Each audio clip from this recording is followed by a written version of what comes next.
Video की शुरुआत करने के पहले सच्चे मन और दिल से एक बार जय माता जी की जरूर बोलिएगा। श्री माता वैष्णो देवी की पवित्र मंदिर की यात्रा हमारे समय की पवित्र तीर्थ यात्राओं में से एक मानी जाती है। संसार में ये मुंह मांगी मुरादें पूरी करने वाली माता के रूप में प्रसिद्ध है, जिसका अभिप्राय ये है कि माता रानी वे सभी इच्छाएं पूरी कर देती है जो इनके बच्चे मन में रखकर इनके द्वार आते हैं।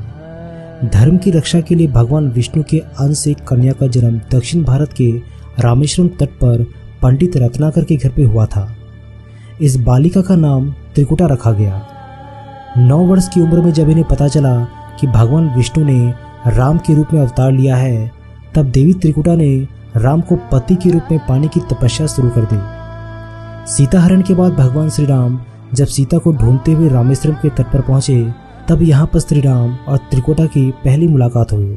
देवी त्रिकुटा ने भगवान राम को पति रूप में प्राप्त करने की इच्छा प्रकट की। भगवान राम ने देवी त्रिकुटा से कहा कि मैंने इस अवतार में एक पत्नी व्रत रहने का वचन लिया है। मेरा विवाह सीता के साथ हो चुका है, इसलिए मैं आपसे शादी नहीं कर सकता। देवी त्रिकुटा ने जब बहुत अनुनय विनय किया, तब श्री राम ने कहा कि लंका से लौटते समय मैं आपके पास आऊँगा। अगर आप मुझे पहचान लेंगी तो मैं आपसे विवाह कर लूँगा। श्री राम ने अपना वचन का पालन किया और लंका से लौटते समय देवी त्रिकुटा के पास आए, लेकिन भगवान राम की माया के कारण देवी त्रिकुटा उन्हें पहचान नहीं सकी। त्रिकुटा के दुख को दूर करने के लिए श्री राम ने कहा कि देवी त्रिकुट पर्वत पर एक दिव्य गुफा है। उस गुफा में तीनों महाशक्तियाँ सरस्वती, महालक्ष्मी और महाकाली पिंडी के रूप में विराजमान है। आप उसी में जाकर मेरी प्रतीक्षा कीजिए।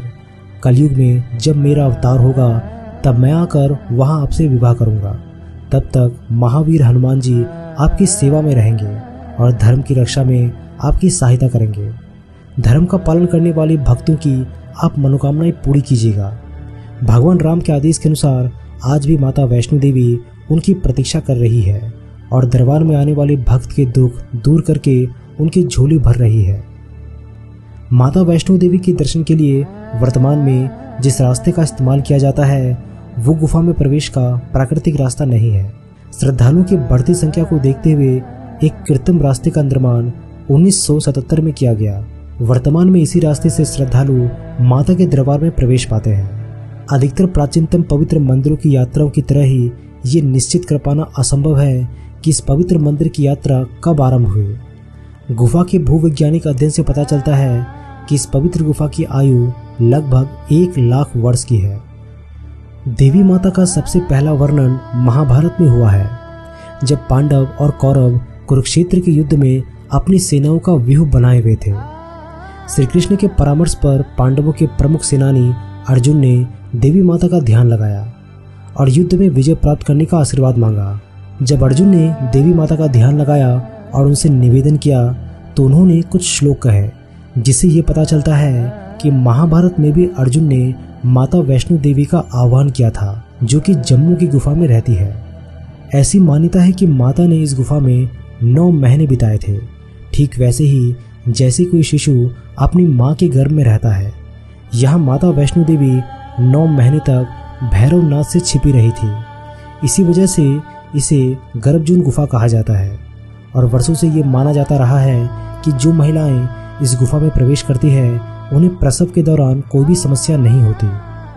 साधारण रूप से ये भी विश्वास किया जाता है कि पांडवों ने ही सबसे पहले देवी माता के प्रति अपनी भक्ति और श्रद्धा को प्रकट करते हुए कौल कंडोली और भवन में मंदिर बनवाए।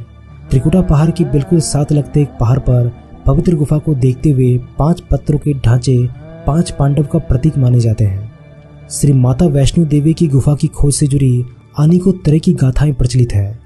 ऐसा कहा जाता है कि लगभग 700 वर्ष पूर्व इस मंदिर की खोज पंडित श्रीधर द्वारा की गई थी, जिसके भंडारे के आयोजन में माता जी ने सहायता की थी।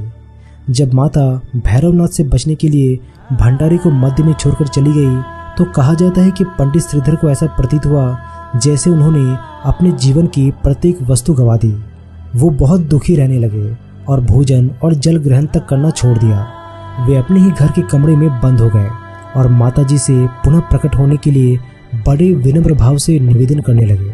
तभी माता वैष्णो देवी श्रीधर के सपने में प्रकट हुए और उसे त्रिकुट पर्वत की तलहटियों में स्थित पवित्र गुफा को ढूंढने के लिए कहा।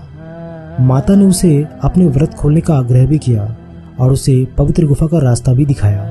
माता की बात मानकर सिरधर पर्वतों में स्थित उस पवित्र गुफा को ढूंढने के लिए चल पड़े। कई बार उन्हें लगा कि वे रास्ता भूल गए हैं, परंतु उनकी आंखों के सामने सपने में देखा वो दृश्य पुनः प्रकट हो जाता। अंततः वे अपने लक्ष्य पर पहुंच गए। गुफा में प्रवेश करने पर उन्हें तीनों सिरों में उठी हुई एक शिला प्राप्त हुई।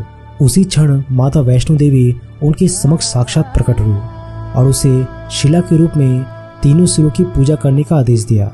सिरधर को गुफा में और उनके भी अनेकों पदचिन्ह मिले।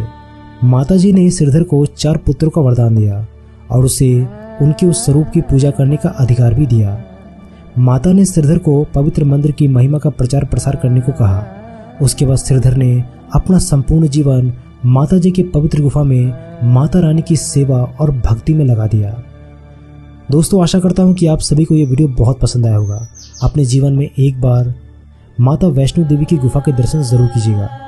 एक बार जोर से जय माता जी की जरूर बोलिएगा और कमेंट बॉक्स में भी जय माता जी की जरूर लिखिएगा। माता रानी अब सभी की मनोकामनाएं जरूर पूरी करेगी।